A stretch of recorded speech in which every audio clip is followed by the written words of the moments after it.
हाँ चलो बोलो, कौन सा? ये वाला पूछना है, बताओ। एक्सेप्ट, ACCEPT, एब्यू, एड, ADD, ऐड में जोड़ना,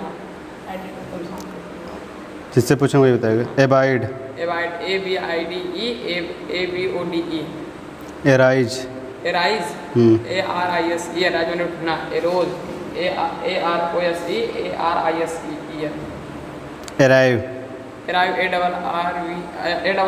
ARRIVE, एग्री। AGREE, एग्री मैंने सहमत होना। अच्छा, अब कहाँ गया? वैसे तो नहीं लिखा है।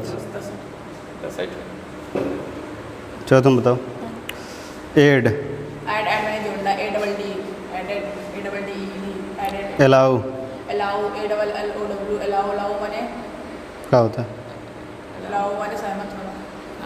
एक्ट, अलाउ में सहमत होना होता है, आज्ञा देना। एक्ट में एक्ट माने मिलान, एक्ट वाले मिलना नहीं, मार खाओगे, कर कार करना, मिले नहीं, ऐड याद नहीं है सही से, हाँ, याद नहीं है। अराइव, arrive माने क्या होता है? मानना, मानना होता है। इसका हैं? उठना, याद नहीं है। एग्री, एग्री में सहमत होना। तुम्हें याद नहीं सही से, लो पहले याद करो, फिर से याद करो। मीनिंग याद है ना? हाँ मीनिंग याद है? हाँ, मैं नहीं याद है। आ रहा है ना वीडियो में पूरा, ऊपर वाला थोड़ा दिख रहा है। चलो देखो, ये देखो, ये वर्क फर्स्ट फॉर्म लिखा है। Awake, bark, bath, bet, bear, beat, become, begin, bend, bid, bind. इसका पहले सेकंड फॉर्म लिखते हैं। अवेक का सेकंड फॉर्म क्या होगा? Awake, awoke, third form awoken. Bark का क्या हो जाएगा? बार्कड, बार्क, इसका सेकंड और थर्ड सेम रहता है। इसका बाथड, इसका भी सेकंड और थर्ड सेम रहता है। बेट का तीनों सेम रहता है, बेट बेट बेट। बियर का बोर, बोर्न। तो इसमें दो होता है, एक BORN होता है, एक BORNE।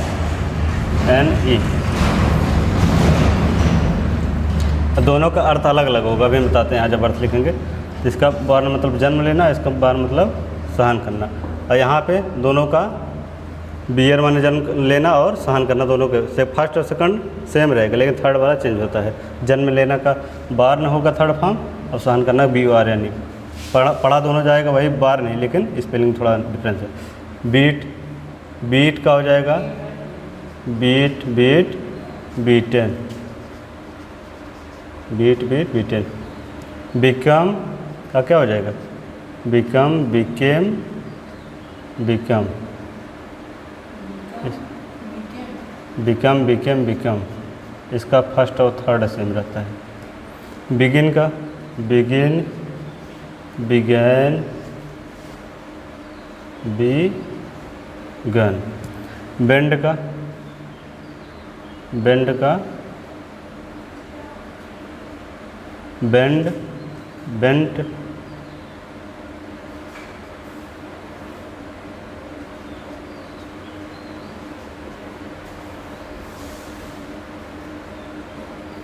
बिड का बिड, बेड, बिडेन हो जाएगा। बाइंड का बाउंड हो जाएगा, बाइंड, बाउंड, बाउंड। ठीक, अब इसका अर्थ लिख देते हैं। अवेक माने होता है जागना या उठना। बार्क माने भौंकना।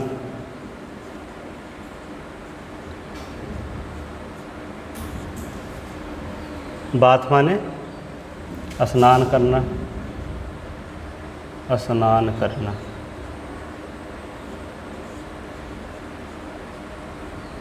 स्नान करना।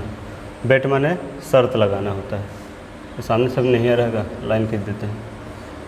ये इसका है, यहाँ शर्त लगाना।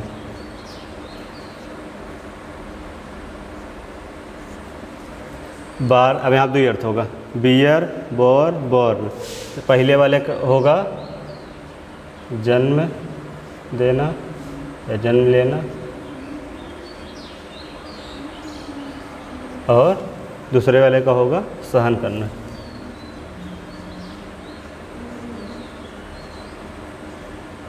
ठीक है, तो बियर, बोर, बॉर्न। जन्म देना का हो गया बियर, बोर, बॉर्न। ये वाला हो गया सहन करना का। बस थर्ड वाला चेंज रहता है, फर्स्ट और सेकंड सेम फॉर्म रहता है। बीट, बीट माने पीटना होगा, पीटना। बिकम माने होना, होना। बिगिन माने शुरू करना, शुरू करना। बेंड माने झुकना, झुकना। बिड, बिड माने भी आज्ञा देना होता है। अलाउ माने भी होता है और बिड माने भी।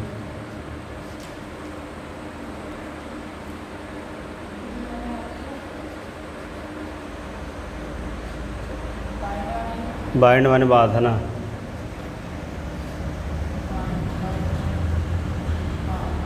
ठीक, और इसको पिछले वीडियो में बता ही चुके थे। प्रेजेंट वाले कहाँ यूज होता है, पास्ट का कहाँ होता है, और पास्ट पार्टिसिपल का। इसका परफेक्ट यूज होता है, चाहे प्रेजेंट परफेक्ट हो, चाहे पास्ट, चाहे फ्यूचर।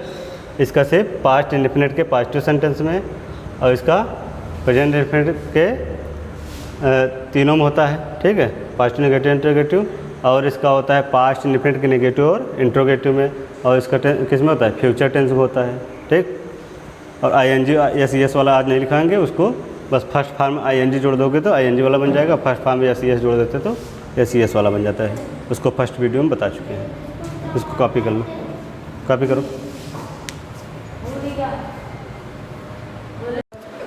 चलो चलो देखो, usages of definite article the, a an का यूज हम पढ़ चुके थे 2 वीडियो में। अब यहाँ देखेंगे, देखो पहला वाला क्या है, उस नाउन के पहले जो पहले आ चुका हो। मतलब इसका मतलब क्या है कि जैसे अगर कोई सेंटेंस लिखे हो, अब वहाँ पे अगर एक नाउन, जैसे यहाँ लिखा देखो मैन, मैन क्या है, नाउन है। हाँ, तो यहाँ पे ए यूज हुआ है।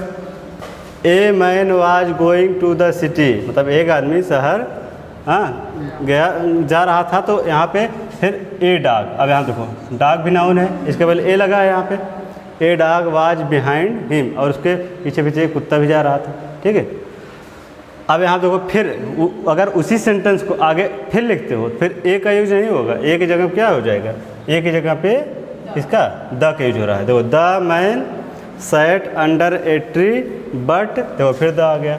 The dog did not stop, मतलब कि आदमी शहर तरफ जा रहा था और उसके पीछे पीछे एक कुत्ता भी जा रहा था। तो यहाँ पे the man sat under the tree, जब आदमी थक गया था, एक ट्री के पेड़ के नीचे बैठ गया, और लेकिन कुत्ता डिड नॉट स्टॉप, लेकिन कुत्ता नहीं रुका, वो चला ही गया। लेकिन बस यहाँ पे तुम्हें समझने की ज़रूरत है कि यहाँ पे ए मैन आया है, फिर जब फिर मैन का जब दोबारा यूज किया गया तो एक की जगह द हो गया। यहाँ पे ए डॉग आया है, फिर डॉग का जब दोबारा उसी सेंटेंस में आगे यूज किया गया तो एक की जगह द आ गया। ठीक, तो उस नाउन के पहले जो पहले आ चुका हो, मतलब एक बार किसी सेंटेंस वगैरह वो नाउन यूज हो गया है, दोबारा जब यूज करोगे तो एक जगह द हो जाता है। ठीक, इसका मतलब ये है। बी वाला देखो, जो एक वर्ग का बोध कराए। वर्ग मतलब होता है क्लास, जैसे किसी एक समूह का बोध कराए। जैसे यहाँ लिखा है the dog is a faithful animal. अब यहाँ क्या, कुत्ता जो होता है बहुत ही विश्वसनीय, मतलब कि जानवर होता है, कि विश्वास पात्र जानवर होता है। कुत्ते के ऊपर सबसे विश्वास पात्र माना जाता है, इसलिए ज़्यादातर लोग घर पे क्या कोई जानवर नहीं पालते, किसी कुत्ता को ही पालते हैं घर के रखवाली के लिए, क्योंकि उसको सबसे फेथफुल जानवर होता है। यहाँ पे देखो, तो यहाँ पे सिर्फ डॉग लिखा है। डॉग का मतलब ये नहीं है कि किसी पर्सनल कि ब्लैक कुत्ता, वाइट कुत्ता, कुछ भी, या अलग अलग विदेशी कुत्ता, देसी कुत्ता, इसको कुछ बात नहीं है। चाहे कोई भी कुत्ता हो, अगर डॉग लिखा है तो इसमें सब कुत्ते आ गए। ठीक है, किसी भी टाइप का। तो यहाँ पे जो डॉग वर्ड है, ये किसी जो पूरा डॉग का समूह मतलब कुत्तों का जो समूह है उसको रिप्रेजेंट कर रहा है। तो यहाँ the dog is a faithful, अगर कहा गया the dog is a faithful animal तो इसमें मतलब सब डॉग की बात कर रहा है कि सभी, चाहे कहाँ पे, यहाँ पे अगर मैन देखो मैन भी कॉमन नाउन है तो मैन में सभी आदमी, तो वहाँ भी द यूज है, जहाँ भी कॉमन नाउन आएगा वहाँ पे द का यूज हो जाएगा। ठीक है, यहाँ पे काऊ आ गया, क्या काऊ। तो काउन भी बहुत सारे प्रकार का होते हैं ना, अगर कोई भी कॉमन वर्ड यूज होगा तो उसके पहले द आ जाएगा। ठीक है, तो the dog is a faithful the cow, हाँ तो वहाँ पे the dog is a faithful animal. यहाँ पे अगर कुत्ते की बात करें कुत्ता क्या होता है, वफादार जानवर होता है, वफादार जानवर है तो सभी कुत्तों की बात किया जा रहा है। तो जहाँ सबकी बात एक साथ लेके चलेगा तो वहाँ पे द यूज हो जाएगा। सी वाला देखो, किसी नाउन का अर्थ सीमित करने के लिए, ये कोई जो शार्ट फॉर्म में लिखना हो, अब यहाँ पे किसी नाउन लिखा हो थोड़ा सा ही लेकिन उसका अर्थ काफ़ी बड़ा हो, जैसे द फ्लावर से भी लिखा है, देखो द फ्लावर लिखा है और यहाँ पे कामा लग गया है। ठीक है, तो जब कामा लगा दिया था किसी सेंटेंस के बाद फिर उसका आगे और सेंटेंस लिखा है, इसका मतलब क्या, the flower on my table is red. इसका मतलब क्या हुआ कि जो फूल मतलब मेज़ पर रखा गया है, मेरी टेबल पर जो फूल रखा गया है वो क्या है, लाल कलर का है। ठीक है, तो यहाँ क्या हो गया, फ्लावर क्या है, अर्थ सीमित करने के लिए कि कम शब्दों में सिर्फ द फ्लावर लिख करके on my table is red सीधा लिख दिया गया। तो यहाँ द फ्लावर का अर्थ यहाँ सीमित मतलब कम शब्दों में ही किसी बात कह देते हैं तो वहाँ भी द का यूज हो जाता है। फिर डी वाले में नदी का नाम हो गया, पहाड़ का नाम, झरना का नाम, सागर हो गया, या देशों के नाम के, सभी देशों के साथ नहीं लगता, सिर्फ उन्हीं देशों के साथ लगता है जो कई देशों के समूह होते हैं, मतलब कई राज्यों के समूह होते हैं। जैसे लिखा है यहाँ पे द यूएसए लिखा है, द यूएसए मतलब यूनाइटेड स्टेट ऑफ अमेरिका इसका पूरा नाम होता है। यूनाइटेड नाम से पता चल रहा है समूह प्रदेश का यूनाइटेड, ये जो है 50 स्टेट का समूह है, 50 राज्यों का समूह, 50 राज्य से मिलकर अमेरिका बना है, इसलिए इसके पहले द का यूज होता है। यहाँ देखो द हिमालय क्या है, पहाड़ी का नाम है, द का यूज हुआ है। द गंगा क्या है, नदी है, हाँ। और यहाँ देखो द अफ्रीका देश का भी नाम है और अफ्रीका क्या है, महाद्वीप भी है। तो यहाँ पे तो बोलेगा देश और महाद्वीप, तो चाहे इसको महाद्वीप मानो चाहे देश मानो। ठीक है, द का यूज किया है। द अटलांटिक, ये भी महाद्वीप है। तो नदी, ये हो गया पहाड़, ये हो गया नदी, ये हो गया किसी देश का नाम, अमेरिका का the state of America. The Africa ये देश का भी नाम है और इसका तुम्हारा महाद्वीप भी है, और ये द अटलांटिक ये महाद्वीप है। तो इन सब पहले द का यूज होता है। ई वाले में देखो क्या दिया है, एडजेक्टिव की सुपरलेटिव डिग्री। अभी एडजेक्टिव जब पढ़ोगे उसमें तुम्हें पॉजिटिव, कंपेरेटिव, सुपरलेटिव 3 डिग्री पढ़ोगे। जैसे लिखते हैं गुड, बेटर और बेस्ट। यहाँ देखो गुड माने होता है अच्छा, ठीक है, अब बेटर माने उससे अच्छा, हाँ, अब बेस्ट माने सबसे अच्छा।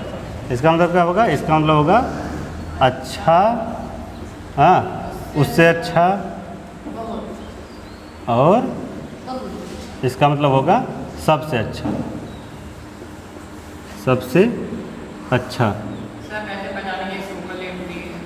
तुम्हें याद होना चाहिए ना, जब इसमें एडजेक्टिव पढ़ोगे तो एडजेक्टिव में ये तीनों डिग्री काफ़ी बहुत सारे वर्ड दिए गए, वो तुम्हें याद रहेगा तो ये पता। तो यहाँ देखो बेस्ट क्या है, सुपरलेटिव डिग्री। जब भी अगर कहीं बेस्ट आएगा तो वहाँ पे द का यूज होगा। तो यहाँ पे जब एडजेक्टिव पढ़ाएंगे तो गुड का यूज सिर्फ एक पर्सन के लिए होता है। जब किसी एक पर्सन क्वालिटी बताओगे, हाँ, कि Ram is a good boy, हाँ, तो वहाँ पे क्या हो जाएगा, गुड का यूज। बेटर का यूज कहाँ होता है, जब दो लोग कंपेयर किया जाता है, जैसे कह दें कि Ram is better than Shyam, ठीक है।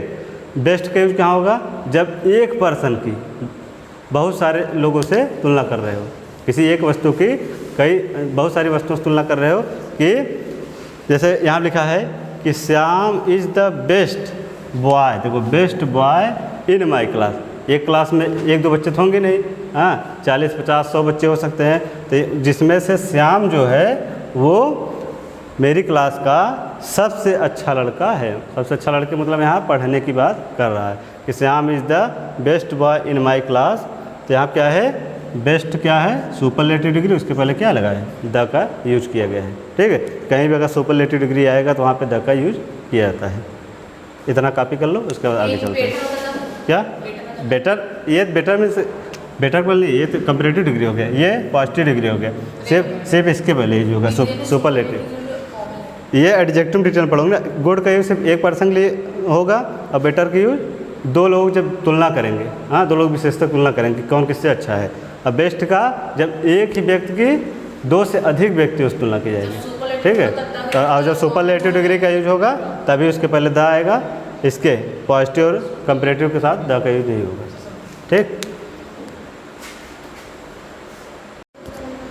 तो देखो यह फॉला, जब एडजेक्टिव का प्रयोग नाउन के रूप में हो। अब यहाँ देखो क्या लिखा है, he always stands by the weak. यहाँ देखो क्या लिखा है, वीक लिखा है। वीक माने होता है कमज़ोर, क्या होता है, कमज़ोर। He always stands by the weak, वह हमेशा कमज़ोरों या कमज़ोर या मतलब गरीबों के साथ खड़ा रहता है, ठीक है, उनकी सहायता के लिए खड़ा रहता है। तो यहाँ देखो वीक माने कमज़ोर, अगर ये किसी नाउन के पहले आया होता तो ये एडजेक्टिव रहता है। एडजेक्टिव मतलब जो नाउन की विशेषता बताता है, ठीक है।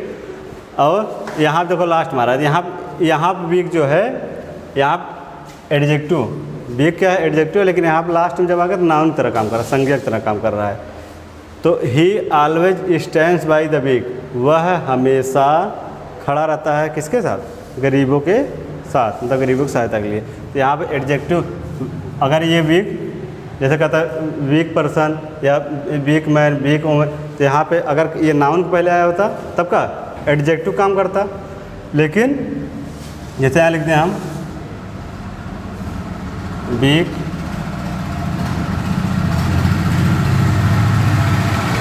मैन, वीक मैन माने कमज़ोर आदमी। तो यहाँ मैन तो नाउन है, ठीक है, और वीक क्या हो गया, एडजेक्टिव। तो यहाँ पे ये इसकी विशेषता बता रहा है, वीक मैन की विशेषता कि आदमी क्या है, कमज़ोर है। लेकिन यहाँ जो है वीक ऑब्जेक्ट की लास्ट में आया है। ये देखो पहले बात तो ये जब पैसिव वाइज पढ़ोगे, देखो बाई लगा है, ये पैसिव वाइज सेंटेंस है। He always stands by the weak, तो यहाँ पे he always stands, he always stands by the weak. Weak जो हमारा है एडजेक्टिव है तो नाउन की ये क्या, यहाँ तो नाउन क्या बता रहा है, विशेषता बता रहा है, लेकिन यहाँ का नाउन का खुद काम कर रहा है। एडजेक्टिव है लेकिन नाउन का खुद काम कर रहा है कि वह गरीबों के साथ खड़ा रहता है। तो जब भी एडजेक्टिव का प्रयोग नाउन की तरह होगा तो उसके पहले क्या आ जाएगा, द आ जाएगा। देखो द का यूज हुआ है। यहाँ देखो जी वाला, इनडिफिनिट प्रोनाउन के बाद ऑफ फ्रेजेज, इनडिफिनिट में अनिश्चित सर्वनाम। इनडिफिनिट प्रोनाउन का होता है ही, सी, इट, यू, ये तो पर्सनल प्रोनाउन, बाकी और बहुत सारे प्रोनाउन होते हैं। जब प्रोनाउन पढ़ाएंगे तो उसमें पढ़ाएंगे। जैसे इनडिफिनिट प्रोनाउन के बाद ऑफ फ्रेज, ऑफ फ्रेज का मतलब आपके साथ कुछ भी फ्रेज जुड़ा हो। देखो ऑफ फ्रेज, मोस्ट क्या है, इनडिफिनिट प्रोनाउन, उसके बाद of the boys, most of the boys. हाँ, मोस्ट ऑफ द बॉयज़ यहाँ मतलब कि ज़्यादातर लड़के।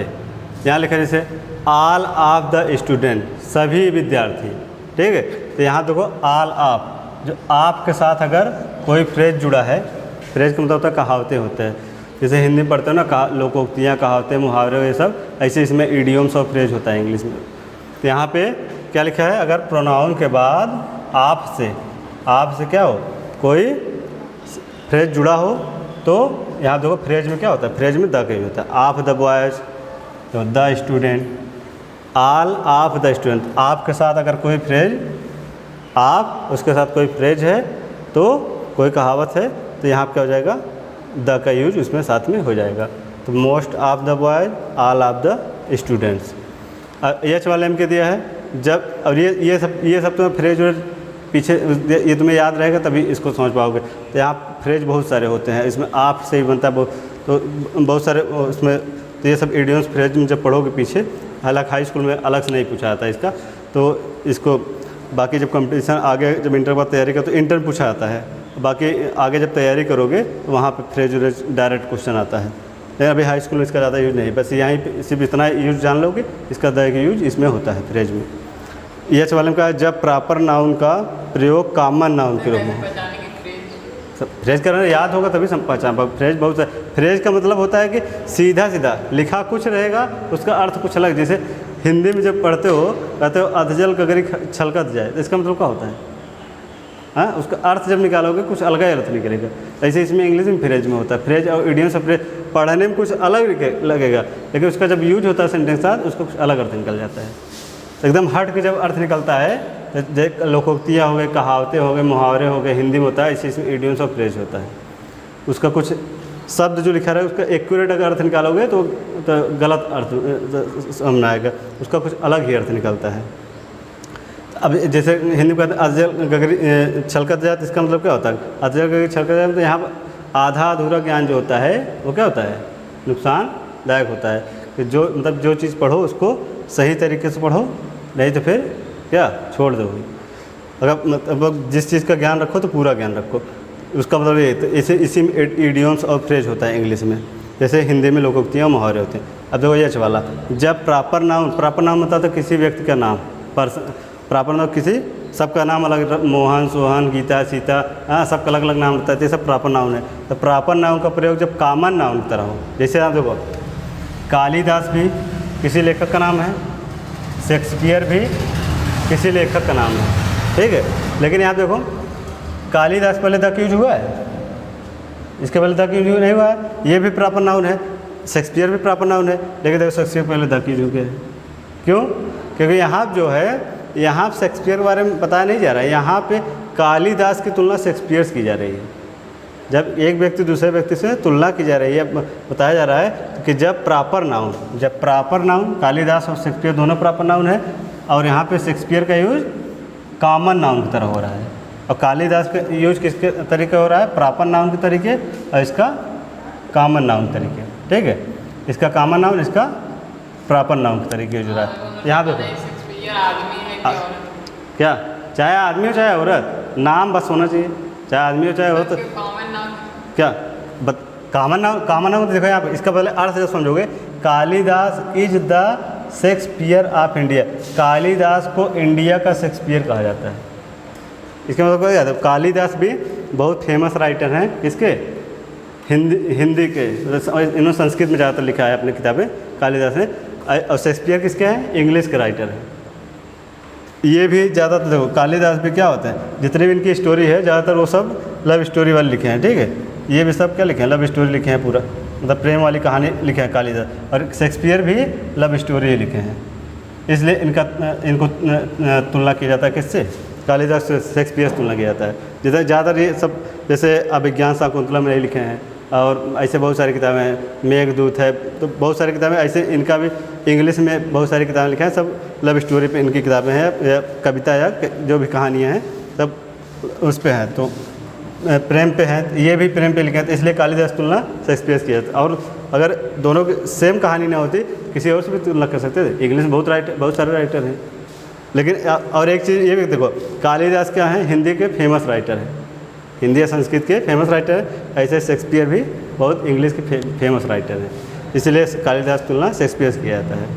प्रसिद्ध होने की वजह से भी किया जाता है, और प्लस इन दोनों जो स्टोरी लिखे हैं सेम, लिखने का इन लोग तरीका सेम है। इसलिए यहाँ पे जो कालिदास हैं ये प्रॉपर नाउन काम कर रहे हैं, शेक्सपियर प्रॉपर नाउन होते हुए भी कॉमन नाउन मतलब कि जो किसी समूह को दर्शाए, ठीक है। कि कालिदास क्या जाता है? शेक्सपियर ऑफ इंडिया, इंडिया का शेक्सपियर क्या जाता है, ठीक है। जैसे इतिहास में पढ़ते हैं कि समुद्रगुप्त कहाँ था? इंडिया था। समुद्रगुप्त पढ़ते हो? समुद्रगुप्त है इंडिया का शासक था, हाँ, प्राचीन काल में पढ़ते हो। इसका तुलना किससे किया जाता है? इसका तुलना किया जाता है नेपोलियन से, ठीक है। और नेपोलियन कहाँ था? विदेशी शासक था, ठीक है। तो जैसे मतलब ये भी बहुत बड़ा बहादुर शासक था, ये भी बहुत बहादुर। तो दोनों समुद्रगुप्त को कंपेयर किससे? नेपोलियन से किया जाता है। समुद्रगुप्त को भारत का नेपोलियन कहा जाता है, जैसे कालिदास को भारत का शेक्सपियर कहा जाता है। तो जहाँ पे जब तुलना किया जाता है नाम, अब देखो यहाँ पे प्रॉपर नाम समुद्रगुप्त भी है, नेपोलियन भी है, लेकिन जब सेंटेंस में लिखोगे तो नेपोलियन पहले द आ जाएगा, क्योंकि समुद्रगुप्त का नेपोलियन से कंपेयर किया जा रहा है। जहाँ पे अगर प्रॉपर नाउन कंपेयर किया जा रहा है तो वो कॉमन नाउन की तरह अगर प्रॉपर नाउन हमारा काम कर रहा है तो उसके पहले क्या आ जाएगा? द आ जाएगा। तो जब प्रॉपर नाउन का प्रयोग कॉमन नाउन के रूप में होता है उसके पहले द की जाएगा। हाँ, शेक्सपियर इंग्लिश राइटर, ये याद नहीं आ रहा, शायद इंग्लैंड या अमेरिका के हैं, ये सब प्रेजेंट टाइम में याद नहीं आ रहा है। हाँ, तो Shakespeare Kalidas is the Shakespeare of India लिखा है, अब जैसे यहाँ लिख देता Shakespeare is the Kalidas of India, अब यहाँ उल्टा कर दोगे तो कालिदास पे द का यूज हो जाएगा, मतलब जिसका जैसे कंपेयर। लेकिन देखो शेक्सपियर पहले ये ज़्यादा मतलब इंग्लिश में इनके मतलब विदेशों में ज़्यादा लोग जानते हैं, क्योंकि इंग्लिश लैंग्वेज ज़्यादातर लोग विदेशों में बोली जाती है, तो इसलिए इनका इंडिया में कंपेयर किया जाता है कालिदास से शेक्सपियर का। ये चीज़ बस इतना जान लो कि जब किसी कंपेयर किया जाएगा किसी प्रॉपर नाउन का, तो वो अगर वही proper noun common noun use कर रहा है तो उसके पहले द यूज हो जाएगा, बस इतना जानो बस इसमें। चलो देखो अब यहाँ पे आइए बचा है निम्न नामों के साथ, जैसे कॉन्टिनेंट माने होता है महाद्वीप, जैसे अमेरिका महाद्वीप है, एशिया है, अफ्रीका है, ऑस्ट्रेलिया है, अटलांटिक है, बहुत सारे होते हैं। तो सिर्फ यहाँ पे 2 एग्जांपल के लिए हम लिख दिए हैं। जितने भी 7 महाद्वीप होते हैं सबके साथ द का यूज होता है, ठीक है। कॉन्टिनेंट, कंट्री मतलब देश, सब देशों के साथ नहीं होता। कुछ देश हैं जैसे the USA, the United kingdom, ठीक है, द अफ्रीका, तो कुछ देशों के साथ द का यूज होता है जो कि समूह को प्रदर्शित करते हैं। अमेरिका, हाँ द अमेरिका, तो द अमेरिका यहाँ पे अमेरिका देश की वजह से नहीं लगा है, अमेरिका क्या है महाद्वीप है। नॉर्थ अमेरिका और साउथ अमेरिका 2 महाद्वीप है, हाँ, अमेरिका के नाम से। बाकी अफ्रीका है तुम्हारा, यूरोप है, एशिया है, हाँ, सब जितना भी महाद्वीप है सातों के साथ द यूज होगा। पंजाब में भी डाला, पंजाब तो लगेगा, वो तो अभी यहाँ भी स्टेट कहीं लिखवाए हैं, स्टेट, हाँ ये देखो स्टेट और सिटी के नाम। कुछ स्टेट और सिटी के नाम जैसे अगर सिर्फ उत्तर प्रदेश या दिल्ली लिखा जाता तब द का यूज नहीं होता, लेकिन जब स्टेट वर्ड का यूज कर देंगे, जैसे लिखा है, या स्टेट या सिटी वर्ड का जब जैसे क्या लिखा, द सिटी ऑफ दिल्ली, क्या लिखा, सिटी ऑफ दिल्ली। अगर सिर्फ दिल्ली लिखा होता तब द का यूज नहीं होता, लेकिन जब सिटी आपका यूज हो गया तो द का यूज हो गया। द सिटी ऑफ दिल्ली, मतलब जहाँ सिटी वर्ड के साथ किसी सिटी का नाम लिखो, जैसे द सिटी ऑफ प्रयागराज, हाँ, तो यहाँ पे जैसे स्टेट यहाँ लिखा है, सिर्फ उत्तर प्रदेश लिखा होता तब द का यूज नहीं होता, लेकिन लिखा है स्टेट ऑफ उत्तर प्रदेश, हाँ, तब क्या हो जाएगा यहाँ पे देखो द का, तो स्टेट के साथ द का और सिटी के साथ द का यूज होगा। अब यहाँ किसी भी कोई भी सिटी आ सकती है, यहाँ किसी भी प्रदेश का नाम लिख लो। यहाँ देखो जियोग्राफिकल नेम, जियोग्राफी मतलब भौगोलिक नाम जो होता है, भूगोल में प्रयोग किए गए नाम, जैसे द नॉर्थ पोल उत्तरी ध्रुव, द साउथ पोल दक्षिणी ध्रुव, और द सहारा, सहारा क्या है, रेगिस्तान का नाम है, अफ्रीका में है, हाँ, वही रेगिस्तान मरुस्थल, रेगिस्तान मतलब जहाँ रेत का बहुत ज़्यादा बालू पाया जाए। तो यहाँ पे ये सब क्या है जियोग्राफिकल नेम। तो यहाँ सिर्फ 2-3 एग्जांपल लिख दिए हैं, मतलब कुछ भी जियोग्राफिकल नेम आएगा तो वो सब द का यूज हो जाएगा। एम्पायर या डायनेस्टी, जब हिस्ट्री में पढ़ते हो, साम्राज्य या वंश पढ़ते हो, किसी का ये मौर्य वंश, मुगल वंश, सब वंश चलते हैं ना, पीढ़ी, वंश वाली पीढ़ी होता है, 100 साल 200 साल, किसी 10 साल 20 साल में ख़त्म हो जाता है। तो ये जितने साम्राज्य और डायनेस्टी पढ़ते हो उसके पहले 10 तक जो है अंग्रेज जब आए थे तो उसे क्या बोल रहा था, द ब्रिटिश एम्पायर, हाँ, 200 साल तक चला था। वो लोग आए थे 1600 से लेकर लगभग गए 1947 में, 250 साल राज किए। तो द ब्रिटिश एम्पायर चल रहा था, द रोमन एम्पायर रोमन साम्राज्य, और ब्रिटिश एम्पायर मतलब ब्रिटिश साम्राज्य। अब यहाँ पे नेम्स ऑफ हिस्टोरिकल इवेंट, इतिहास के कुछ जो नाम हैं, चाहे वो किसी क्रांति का नाम हो, किसी आंदोलन का नाम हो, किसी युद्ध का नाम हो, उसके पहले द का यूज होता है, जैसे द फ्रेंच रिवॉल्यूशन, फ्रांसी क्रांति। तो कोई भी इतिहास का अगर युद्ध आ जाए, आंदोलन आ जाए, उन सब पहले द का यूज होता है। और यहाँ पे कहते हैं ओशियन, सी, रिवर, कैनाल, गल्फ, इसका था हिंदी में लिखवा दिए थे। तो ओशियन माने वही सागर होगा, महासागर, उसके बाद सी माने सागर, समुद्र हो जाएगा, रिवर माने नदी, कैनाल माने नहर, गल्फ माने भी होता है खाड़ी होता है। तो इन सब के पहले भी द का यूज है। द अटलांटिक ओशियन है, महासागर। द रेड सी समुद्र है, लाल सागर। द नाइल, इसे हिंदी में नील नदी पढ़ते हैं, इंग्लिश में नाइल पढ़ते हैं। द नाइल ये नदी का नाम है। द बे ऑफ बंगाल, जो कि भारत में है, पश्चिम बंगाल में, ठीक है। तो बंगाल की, जिसे बंगाल खाड़ी कहते हैं। इन सब पहले किसका यूज होता है? पश्चिम बंगाल में है, ठीक है। तो इन सब पहले द का यूज होता है। चलो देखो 3 ठो बचा है। माउंटेन रेंजेज माने क्या होता है? श्रेणियाँ। कुछ हिमालय से के जो पर्वत की होती है श्रेणियाँ होती है, जैसे सब अलग अलग नाम जाना जाता है। जैसे कुछ जैसे द हिमालय, पर्वत बहुत बड़ा है, उसमें अलग अलग रेंजेज हैं। हाँ, जैसे कंचनजंगा, हिमालय, विंध्या, हाँ भारत में कई अलग अलग पर्वत हैं, तो सबको अलग अलग, नंदा देवी, तो वो सब अलग अलग, वो सब पर्वत की श्रेणियाँ हैं। पर्वत बहुत विशाल है, तो वहाँ पे जिसमें से सबसे बड़ा जो श्रेणी है वो हिमालय है, हाँ सबसे ऊंची श्रेणी। उसके बाद विंध्या, जो विंध्याचल में मिर्ज़ापुर में अपने, ठीक है। तो द हिमालयाज, द विंध्याज, ये सब क्या है, पर्वत की श्रेणियों का नाम है, मतलब पर्वतों का अलग अलग नामकरण कर दिया जैसे उसके ऊंचाई के आधार पर।